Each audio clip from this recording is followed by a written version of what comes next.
in the long run, passivity won't pay off. It never pays off. If you want a life of meaning and transcendence, you're going to have to move. Aggression doesn't have to be toxic or damaging. Healthy aggression risks. It builds new things. It breaks through barriers. It's the key to living a life that matters. I'm Brian Tome, and this is The Aggressive Life.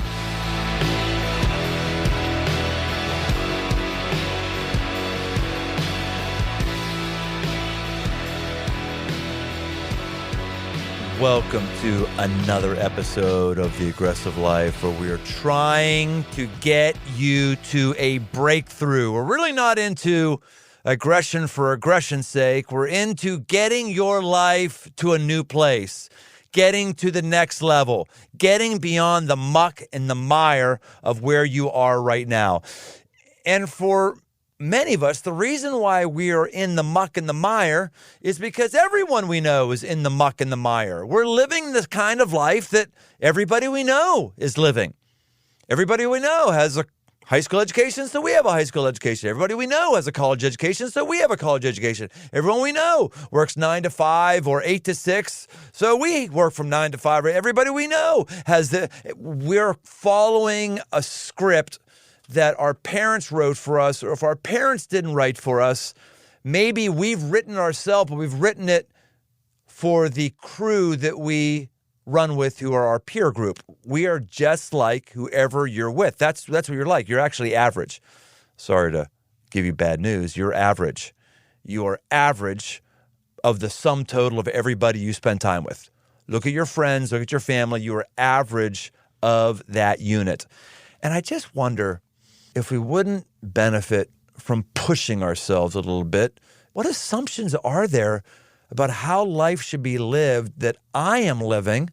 And what if I challenge those assumptions?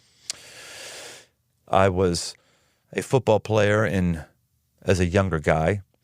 I'm talking younger as in high school, not good enough to get to college. But one of the things my high school coach said in a little pep talk, he said, look, there's three kind of people in this world. The wouldas, the couldas, and the shouldas. And he says, and the shouldas are the bullshitters, is what he said. A line always has stuck with me. Because all of us say, well, there's some things that I should do, but we keep saying things, but we're not doing things. Saying things isn't the same as doing things. Saying things is never going to make you aggressive. Saying things is never going to cause your life to break out. Saying things is never going to take you to the next level. You have to do things. Not say you should do them, you have to do them. And the people we're going to look at today have been doing things. In 2003, Simon and Lisa Thomas set off on a motorcycle trip, or as they may say, being Europeans, a motorbike trip. And they haven't stopped. The numbers are staggering. 17 plus years, 500,000 miles, 80 countries, 6 continents, 4 world records broken, 3 major accidents, 1 broken neck. But this wasn't always the plan. Simon and Lisa were successful business people in the UK, and a series of events led them to want a different script for their life. They didn't just dream about it. They didn't talk about it. They actually went and made it a reality. They made an aggressive move. This husband and wife team, considered by many to be the world's foremost adventure motorcyclists, have been documenting their incredible life and adventures under the name To Ride the World. That's 2 as in number 2. They're also authors, photographers, motivators, public speakers, and world-renowned travelers, and they have plenty to teach us about what it takes to grab your life by the throat. These are dream guests for me. They become quasi-friends with me over the last couple of years. We'll get into that in a minute, so I'm excited to say, Simon and Lisa Thomas, welcome to The Aggressive Life. Hello. That was probably one of the best introductions I've ever heard. Wow. Well, I'm so excited that you feel... I'm not sure we can live up to all that. You can live up to all that because you are that. So give people, in just your own words, like, what does a normal year look like for you? And then I'll maybe talk about how we got to know each other a bit. What's a normal year look like for Simon and Lisa? You know what? If we've done this right, there is no normal year, because I think a normal year for most people requires a degree of consistency. And one of the things I love about our lives is that the only consistency we have is that we're together, and we appreciate that whatever plans we have, typically they change and they go out the window. The consistent for us is travel, keeping on the move, and I think appreciating it. I think a really big part of us staying on the road is our ability to stay grounded and appreciate what we're doing. Because the minute you take it for granted, it loses that specialness. Yeah. Got it. I agree. You agree? And Lisa, how long have you been riding right now? On this trip, it's approaching 17 years. For me, how old am I? I've been riding for 42 years. 42 years. So I started when I was 16. How old are you? I'm looking at you at Skype right now. How old are you? You do not look like you're much over 42 and a half. Oh, I love you. I love you. So I started riding when I was 16, and I've been riding for 42 years. Wow, good for you. I got into motorcycling when I was in college. Actually, how to get into motorcycling. I just was riding people's motorcycles without any license. Didn't know what the heck I was doing. All rear brake all the time. No one taught me how. I had a number of accidents. Can't believe I didn't kill myself. Put away a motorcycle until, I got married. And as soon as we got in a financial problem, which was like month 2 of our marriage, I sold the motorcycle.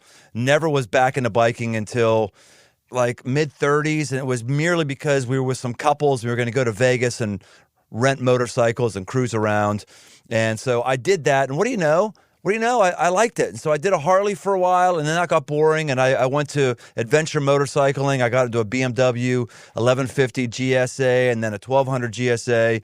And then I went to one of these like events I'd never heard of before, Horizons International, Horizons Unlimited. Horizons Unlimited. Yeah. Yes, they have. I didn't know anything about it. I just went down to the Smoky Mountains. I think it was in Georgia that year or somewhere or Tennessee, wherever it was. And I was like, I got the weekend off. I'm going to go down and check it out. My mind was blown. I mean, utterly blown. I thought that I was a biker. No, I was not. I was just a weekend warrior, interacting with people who would work just long enough to earn money, to put gas in the tank and food in their stomach, and then they were gone. And that blew my mind. And I came back from there really challenged. Not that, okay, I need to take this on for my life. Not that I need to travel the world, but challenged of what are the assumptive scripts that I have for my life that I'm living by that I should just not live by? I assume you've mastered that discussion and you can help us out today. Everyone is brought up, doesn't matter where they are in the world. You're all brought up. You get married, you have children, you become responsible, you have to look after your children, you have to make their lives better for them than yours is. And that can be anything, regardless of where you are in the world. And we haven't done any of that. And that's not because it's not important, but I think if people take a really cold, hard look in the mirror, look at their lives and go, okay, what inherently brings me joy? Not what makes me happy, because that's different, but what inherently brings me joy? Is it painting a picture? Is it going on a really long motorcycle ride? Is it just hanging out, spending time with friends? Ultimately, the more moments of joy you have, the happier you become, because happiness for me describes the end game. That's the long game. And that's too big a picture. You know, when you talk to somebody, what do you want to do? Oh, I want to be happy. It doesn't mean anything. It's just not realistic to walk around, you know, absurdly happy the whole time. So what can I do to take more control of my life to increase those number of those moments where I feel joy, whether it's with a loved one, whether it's on a motorcycle, whether it's starting a business, starting a new family. Or having a family. So let's go back to when you guys were both living relatively normal lives. You were in business. Take us way Sure. back, and like, what made you decide to take the step? And we're going to talk a little bit about motorcycling today, but really the thing I don't hear people talking about with you all is how did you make that transition? How did you know you needed to make that transition? What were the demons you had to slay, the fearful things, because fear is an illusion, it's not real. What were the things that you had to slay to get you to step out into this unknown? Take us back decades ago. What was going on before you stepped into a new world? You know what? The fears that we felt back then were real to us at the time. And I agree with you. Fear is not real. It's just the fear of what might be.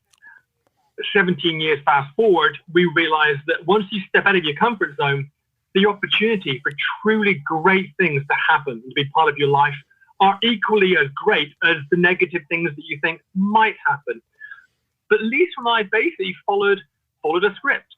We did the school, the university, the working the absurdly long hours, doing the 1 to 2.5 hour commute. Yeah. We then started our own businesses, and we had a degree of financial stability. But here's the kicker. We sat down on far too many evenings and we would, ask each other, are you happy? And there was always that pause until we went, yeah, sure. You kind of convinced yourself almost because it's what you're meant to do. It's what you're meant to do. I mean, the reality is that I had several pairs of handmade shoes. I had a handmade wardrobe, an American Cherry. We owned the things that were meant to dictate a level of happiness. And well, you mean things didn't bring you happiness? Wait. Are you saying that we can't go out and just put things on a credit card and be happy? Because you're blowing my American mind right now. I've never heard of these things you were talking about. Talk more, please.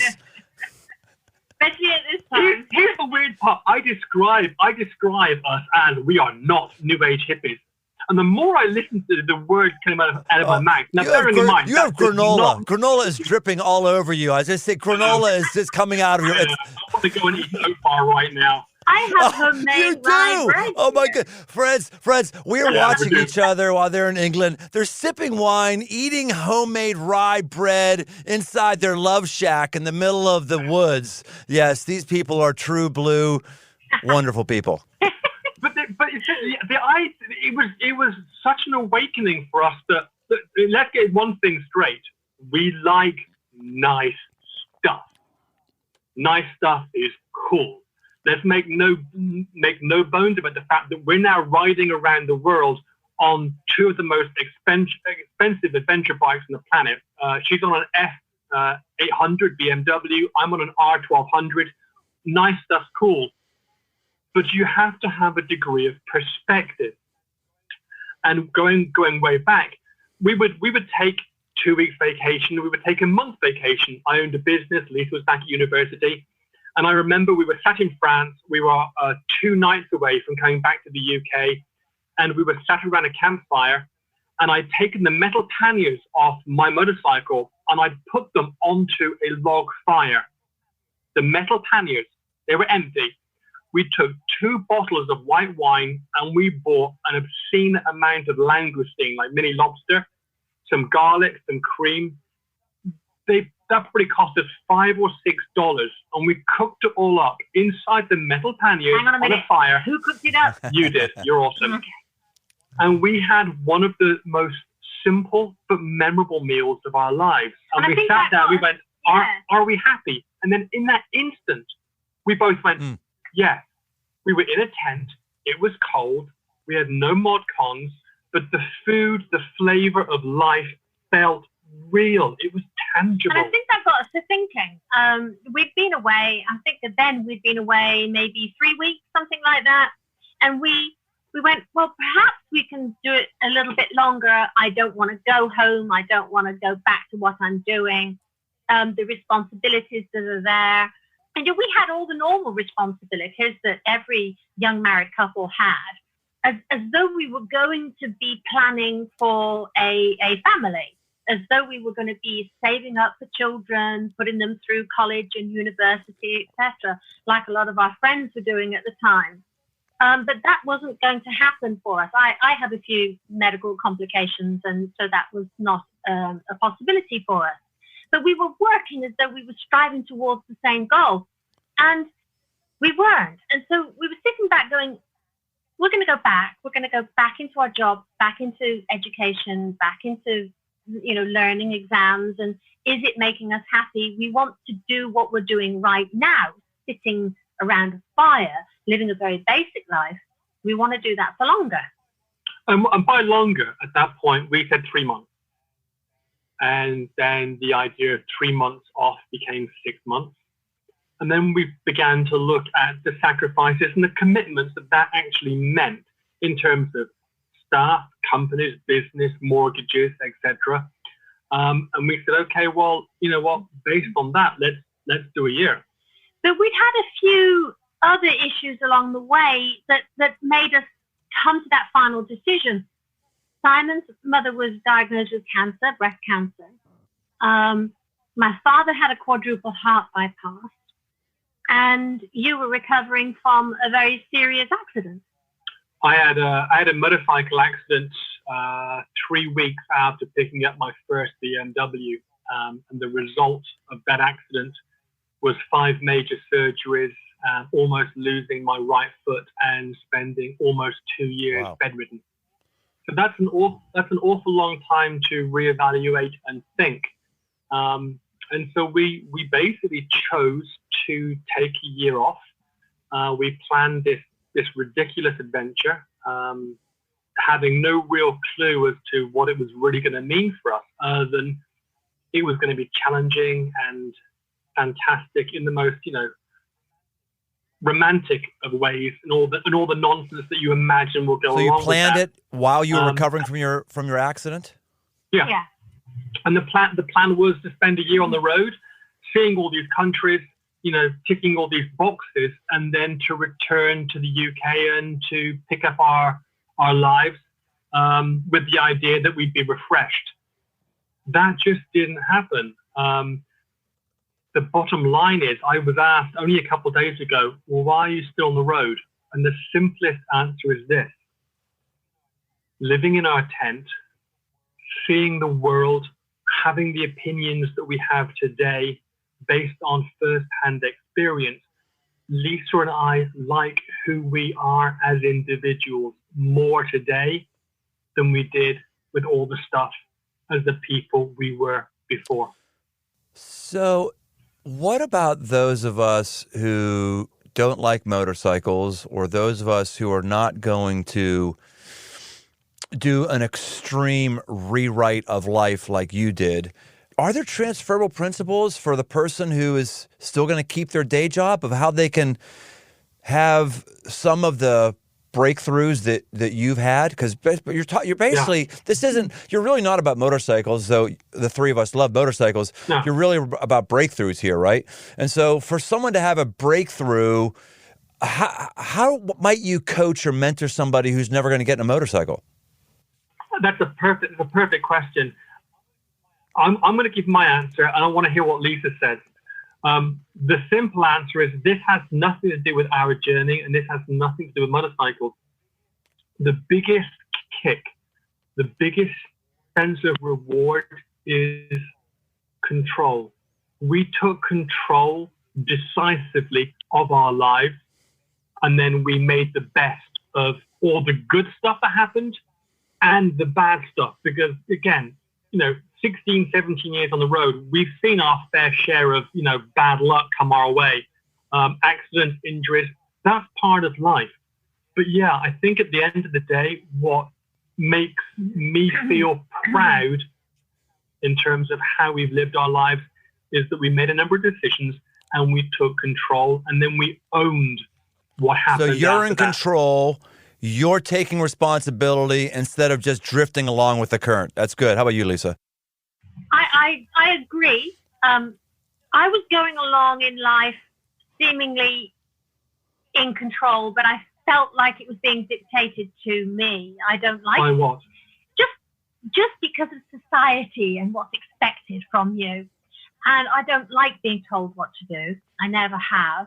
And I'm a control freak, and I still am. And I like to make my own decisions. And But did you think you were making your own decisions? No.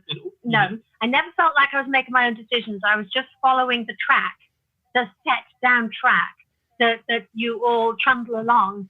And there's nothing wrong with that. If you're very happy in doing that, that is great. But I was not very happy in doing that. And either good or bad, I found somebody who thought and reacted exactly the same way as I did. And that was a catalyst, I think, that we were able to just head off in a slightly different, jump off those rails and go and do our own track. But when we jumped off, we jumped off under the premise of it's going to be a temporary jump. We never thought we were jumping off the rails for good. No, that's right. It was jump off and see where it takes us. Yeah. And it was a mental break that I needed. It was this break from the normal treadmill. That's a great word. I think one of the things that we both loathed was being in England. It's beautiful. It's fantastic. We're far more patriotic today than we ever were prior to starting our journey. But the treadmill off, cleaning your teeth at 6 a.m, getting the first coffee in at 6:30, thinking about getting to work or getting on the road at 6:45, jumping in the car, starting it up, the hour commute to work, knowing where you're going to be more or less for every hour of the day until you find that one tiny moment in the week that you can claim to be yours. Yeah, that just wasn't doing it for us. Boy, you're just depressing. You're depressing a lot of us right now. You do know that. You're describing our lives. Well, the thing is, if you're depressed about it, here's the cool thing. If you're depressed about what I've just described, the wonderful thing is that each of us have the ability to a lesser or greater degree to make changes. And they haven't got to be big changes. Yeah. I think it's finding that one thing that really lights you up, that really either mentally stimulates you, physically stimulates you, and brings you that shot of happiness or joy, as Simon was saying. And then latching onto that and figuring out, okay, if walking out of my front door and going for a run with my dog for an hour makes me really happy, then let me make sure that I do that every single night and then spend longer. Or being with your kids, playing with your kids for an hour every night. Let's make sure that I put that time aside rather than I'm too busy, I'm too tired, I can't do it, I've got a headache, I've got too much to do. Put that, the other stuff can wait. Yeah. Make sure you capture that moment of joy and realize what it is and follow it through. I'm a big fan of just trying things. Yeah. It's one thing to do an overall rewrite in your life that's going to be permanent. It's another thing to just try something that you haven't tried before. Maybe there's something else that's going to turn your crank. Maybe you need to get out of your rut by doing a 1-month experiment. I'm not finding people aggressively try anything in order to have a breakthrough. I'm just finding people justify their current patterns they're in right now. Yeah. But that's what most people do. I mean, we've got fantastic friends around the world, and we have the same conversations. Most people will happily go along under the guise of, well, I'm going to live my life based on it's better the devil you know.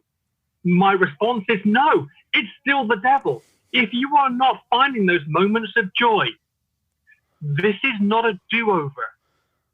If you look at wherever you are in your life right now, if you're past the age of 25, look at where you are in your life and look honestly and look calmly. And then think, right, when I was 16, 17, and I was in my head immortal, and I knew that the world was ahead of me, If I told my 16-year-old self this is where I was going to be, would I be excited, happy, or proud? And if the answer is no, make some choices. Now, bearing in mind, the choices are not going to be easy. Yep. There's no point us suggesting that, oh, you can just change stuff. Right. Because the bottom line is the minute you look to change something, there are consequences and there are sacrifices. But most people simply don't appreciate how many small moments of joy they might feel with just some small changes. Yep. It doesn't have to be night and day. I actually don't know anybody that made this night and day change to change their lives overnight. People ask us all the time, why did you go on the road for so long? And my point is, we didn't. We set out thinking we were going to make a temporary change. And as in life, you go into life, and if you've got a few smarts about you, you then course correct as you go. Yep. Constant course correction 1,000 times a day. We are still doing that. But the reality is that today, we are happier for the choice that we made. Yeah. We all have the ability to make choices, and unfortunately, few of us are making them.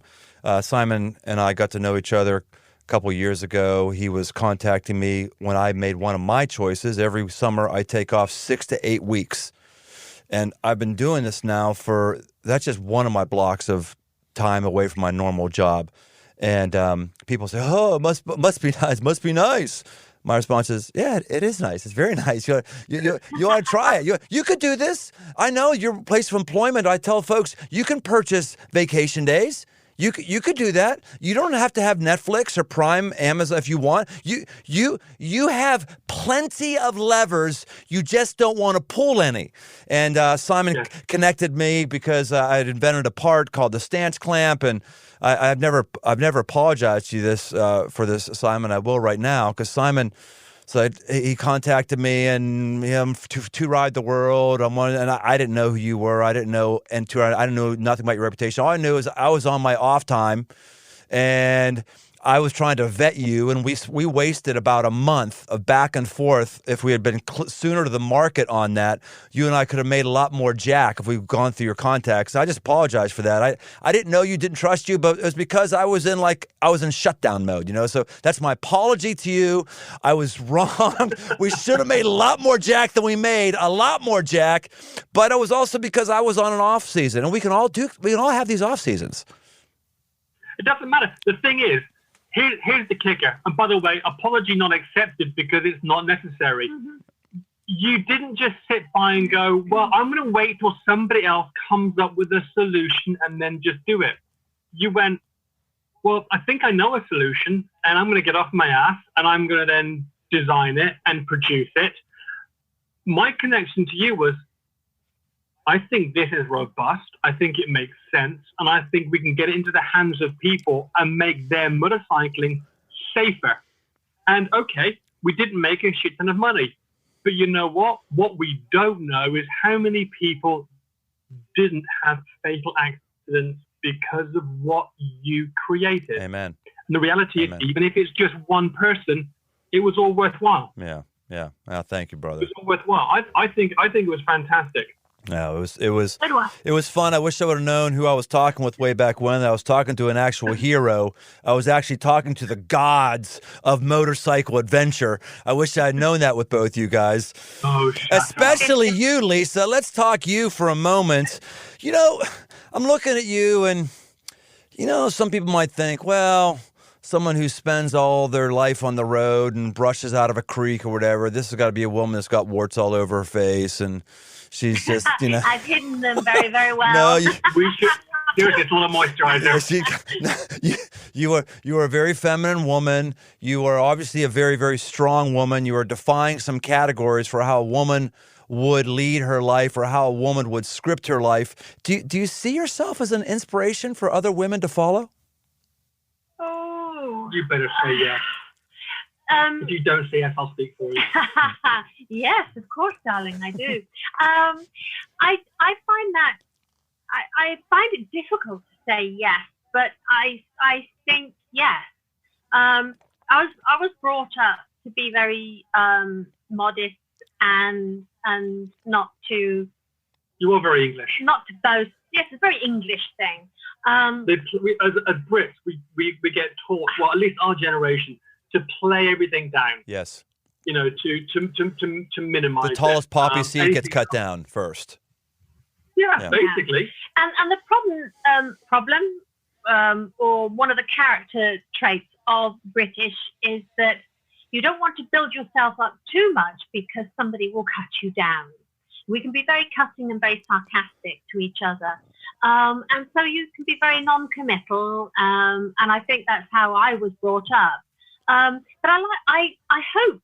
Let me ask you a question. I'm going to add on to Brian. Yes. So I can tell you categorically that a lot of women find you very inspirational. Mm-hmm. But you have a problem believing that you're inspirational because you don't think you've done anything special. No, not really. You don't think you've done anything that anyone, male or female, that can put their minds to do. and do.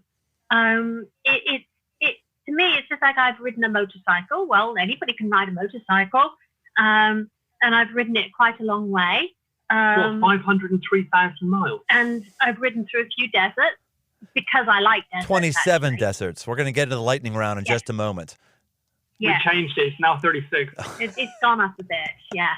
Yeah, we counted it up. Yeah. But Lisa genuinely believes that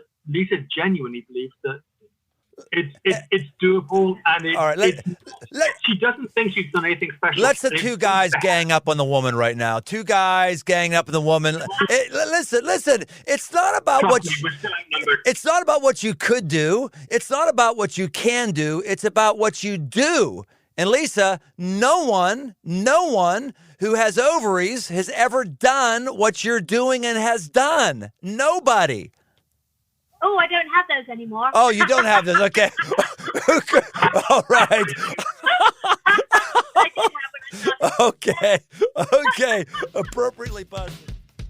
All right, hey, let's take a break here. And let me tell you, this episode is brought to you by Groove Life. You can get 15% off your next silicone ring or watch band at groovelife.com. The promo code is Tome15.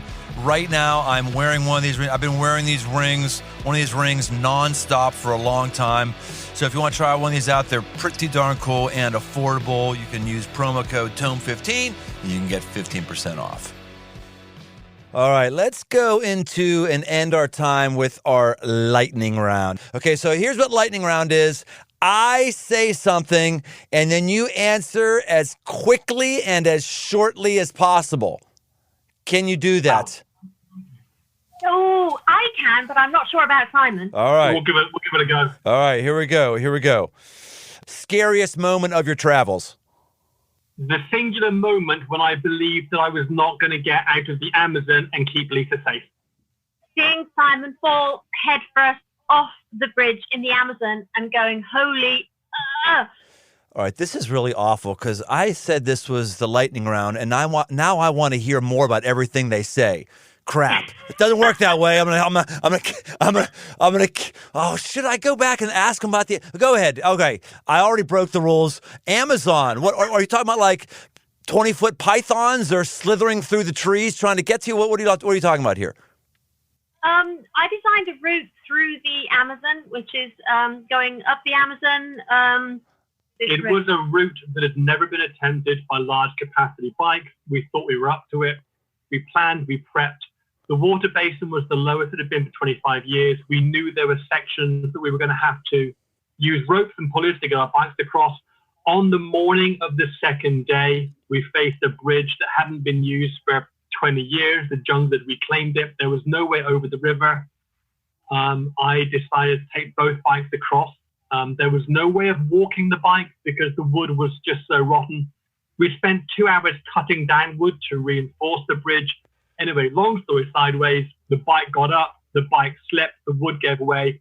I ended up falling headfirst about 7 feet into the rocky undergrowth. The bike spit on the bridge, thank heavens. I landed on my head, and the last thing I remember is the helmet compressing onto my shoulders. I was unconscious for about an hour and 20 minutes. Lisa took care of the situation, took care of me. She'd already had to rationalize if I did not regain consciousness, she had to leave me there and return to the nearest town, which was 220 miles north.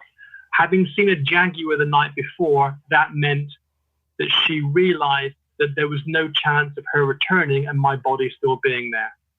You become very practical. When there's nobody there to help you, you don't panic. You run around in circles screaming, help me, when there's lots of people around to help you. But when there's actually nobody, you have to become very logical and very hard. And very pragmatic. Yeah. And so you assess the situation and you figure out what things to do first. And this wasn't the worst part, by the way. The interesting part, and actually the part of the journey that we are the proudest of. The accident happened on the morning of the second day. We had to ride through the jungle for another week and a half to 2 weeks before finding a human population. And it was a 3-week ride to get to a hospital in Sao Paulo. And at that point, I was blind in my left eye, completely paralyzed on my left-hand side of my body. Lisa had malaria. She still towed me out of the jungle. And when I say jungle, I mean where it's so close that it's snagging the bars of the bikes. And the mud is over your knees. And you're over your knees. It was the most harrowing and certainly the most painful thing we've ever done. But when we look back at it, I think we also look back on that part of the journey with the greatest degree of pride. Wow. Maybe we should just close in prayer right now. That was amazing. Okay. If it wasn't for my wife, I wouldn't be here. Wow. I wouldn't have made it out. That's amazing. How are you riding a motorcycle when the left side of your body is paralyzed? With great difficulty, he kept falling off, which made me angry. He would strap. You guys call them cable ties. Zip ties. Zip ties. Okay, so we put 2 large ones on the left-hand side, and we zip tied my glove and therefore my fingers to the handlebars. Other than that, we were in first and second gear, and I was passing out 5 or 6 times a day just from the pain. I would fall over and she'd pick me up. A lot of the time you weren't in any gear because your bike wasn't working either. So he wasn't working, his bike wasn't working, but I was, and my bike was working until his dead weight and the bike would just fall over at one point and pull me over into the mud. So it was a long, arduous, I really don't know how we did it. When we actually got to the hospital, the first thing we were treated wasn't the broken neck or the malaria. It was the fact that we had larvae embedded in our skin, our legs, and we both had trench foot because for 3 weeks we hadn't been dry. Yeah. This is the stuff that you don't read about in the magazines or want the pictures of. Yeah. But the reality is that, a lot of it's a blur just because of the situation. But we got through it. Well, what I find inspiring about that is you made it. You made it. That was just one of your adventures. I think part of why we don't take more risks and have more breakthroughs is we think that if we don't have the breakthrough, we're going to actually be broken. No, we're actually more hardy than we possibly can imagine. We can survive bankruptcy. Yes. Yeah. I think a lot of people doubt themselves, and really, the human body and the human mind is so far stronger place. Absolutely strong.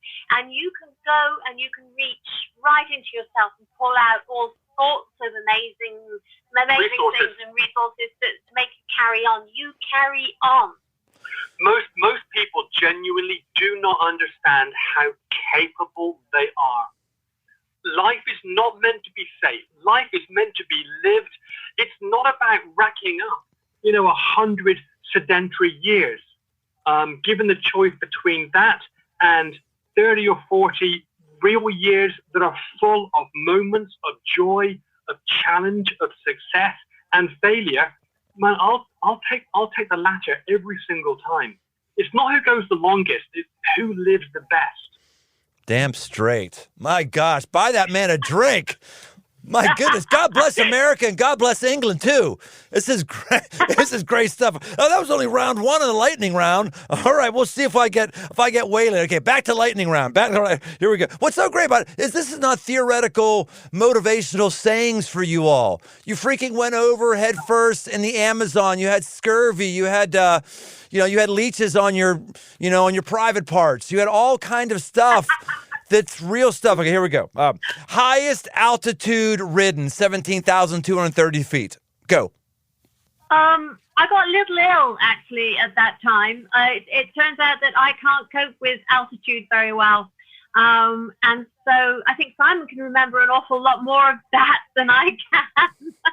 that was the Bolivian Altiplano, which is the second highest plateau on the planet. An area of outstanding natural beauty. But yeah, at 17,000 plus feet, the air gets pretty thin. The bikes were fine. They're both fuel injected. We were just lagging. Because we went up a little further than the main plateau, which is why we went up to 17,000 feet. Just because we thought that we could. As it turned out, I couldn't. But you did. But you did. Yeah, no, we did. I mean, part of our gig was to try and reach the highest point on each continent. But the highlights so far, Bolivian Altiplano, the colors and the landscape are just breathtaking, literally. Hottest temperature ever ridden? Oh, that's easy. Oh, easy peasy. That is. Okay, that was 62 degrees, which is 100 and... It's something ridiculous, like 147. And it wasn't Africa, and it wasn't South America. It was one block down from the Strip in Las Vegas. Oh, I've ridden that one. Sorry. That is the worst. I mean, when you drive into Las Vegas, man, your bars are just baking. It's ridiculous. Yeah. It was. I don't know, 3, 4, 5 years ago. It was basically the second highest recorded temperature in Las Vegas. Now that's at the Met Office center at the airport, In the and it was 111. But the real temperature on the blacktop in traffic, Actually, sat on the mud. That's right. It was 162. It was so hot that the highways were open, but they closed all of the on-ramps because the black asphalt was melting. So all of the on-roads were just closed. Hotels closed because they were concerned about the foundations. It was utterly ridiculous. I would love to say that it was in some kind of, a desert in the middle of the Sahara, but no, it wasn't. It was Vegas. Las Vegas. Wow. 3 major accidents. 1997, my ankle accident with the leg. Foot almost ripped off. Simon's broken neck and my smashed in face a year ago. A year and a half ago in Jamaica. See, there again, your smashed in face. All right, I'll buy it. What is your smashed in face? This is my smashed in face. Look. I can't. Does it look different, Simon? Broke her nose really badly in 2 places, cracked eye socket and cheekbone. Oh, okay. Whew, all right. And my nose was on my other side of my face, but there you go. Well, I couldn't tell by looking at you, Lisa. Malaria. Not nice. Anyone that ever says, "Oh, I've had malaria, it wasn't that bad," bullshit. You had man flu. Malaria. You wouldn't wish it on your worst enemy, or maybe I would. You would. Malaria is. We had one of the weaker strains. Had the windows been opened on the hospital that we finally found, we would have jumped to get out of your own skin. You are shaking 1 minute so violently that the teeth are rattling out of your head. And I then remember moments of panic because then my temperature rose so quickly and so aggressively that I knew I was going to pass out. Yeah. When it's rising that much that you know you're going to pass out, and you go, am I going to come around again? Will it be okay? Will I regain consciousness? Yeah, malaria is bad. You want to die, and that was the mild malaria that we had. Twice. 1 broken neck. Yeah, that sucks. Yeah, that was not so good. Oh, that was the Amazon. That was the Amazon story. That was the Amazon jungle. Just to put it into perspective, we all know Christopher Reeve and the old Superman. Superman. the break that he had when he was riding his horse and jumping was exactly the same break that Simon had. Wow. It turns out that the loss of sight in my left eye was because my C6 vertebrae was crushing my spinal cord. So I was literally a fraction of a millimeter away from being either dead or paralyzed. Yeesh. But I didn't know it, and ignorance is bliss. Exactly. And you carry on because that's what you do. 27 tire punctures. And you know what? Most of those were in India. We were so proud. First 7 years of our journey, I think we had like 4 or 5 punctures, and we were like, "Oh, this is awesome! These tires are fantastic." 4 months in India, we had like 20 plus punctures.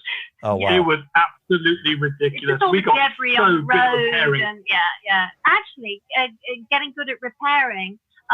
We would then just give up and go to one of the tire wallers, and he would actually take off the tires and mend them all within like 2 seconds. He'd take off the tires by using his feet.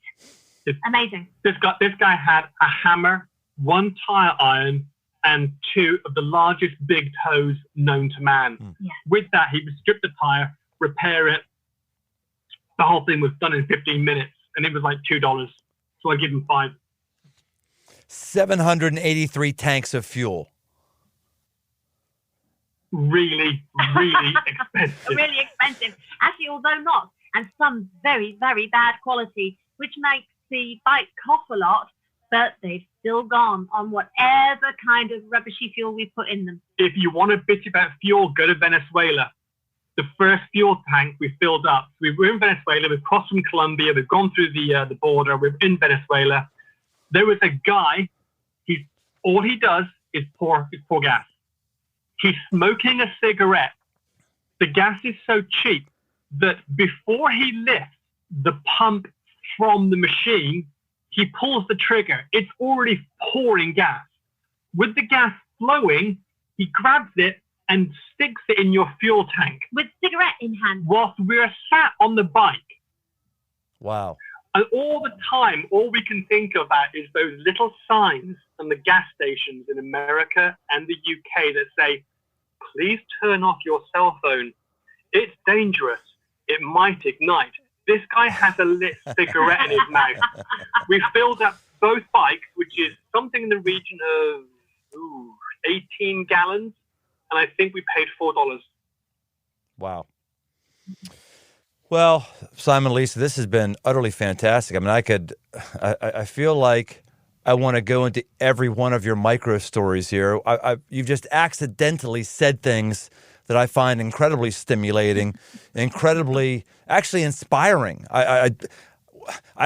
There's so much I would love to mine here, but I can't mine anymore. Maybe we'll have you back sometime. But I know other people are certainly wanting to follow up with you, find out who you are, follow you, yada, yada, yada, yada. How can people connect with you, get involved with what you're doing, follow along? The easiest way is come and have a quick hello at 2ridetheworld.com. That's the number 2 and then ridetheworld.com. Of course, we have Facebook, Instagram, YouTube. We don't do an awful lot, but there's some pretty cool videos up there. Instagram's our favorite right now, just because we get to put a few words and some really cool photographs, or just send us a quick email, say hello. But everything is at toridetheworld.com. Nice and simple. Yeah, and all of our social media. I mean, if there's a platform, chances are we've got it. Just do a search for toridetheworld.com. And is there any final word or final counsel? I'll let you have the last word. Any final thing you want to say? And if not, that's fine. We're good. Sure. I'll go first. I'm going to hand over to Lisa. I'm going to go back to something I said earlier. We are all more capable than we realize. We are stronger than we realize. If you are not finding that you're having at least a few moments of joy per day, look at what you can change. It isn't easy. There is sacrifice required, but it is possible. No moments of self-doubt. I think I'm just repeating what Simon said in a different way. Life is so very short. And big yourself up. There's more than enough people that will knock you down. Go out and sing your own praises. realize that you're pretty freaking awesome and everybody else should know it. Because you know what? Life is short. It's for living. There's no second go round. I was just going to say, just do it. But I think That's Mikey. I think a big company has already said that. They may have Yeah, said that. yeah. All right, Simon, Lisa, ToRideTheWorld.com. It's been amazing. Thanks for being here on The Aggressive Life. It's a pleasure. It's been great. Thanks. Thanks. Hey, thanks for listening. For more aggressive living, head over to BrianTome.com. Get signed up for the mailing list to get regular shots of positive aggression sent straight to your inbox. And while you're there, you can also find articles, podcasts, and books. I'm also active on Instagram. Search Brian Tome. Special thanks to the band judges for the music. Aggressive Life with Brian Tome is a production of Crossroads Church, Cincinnati, Ohio.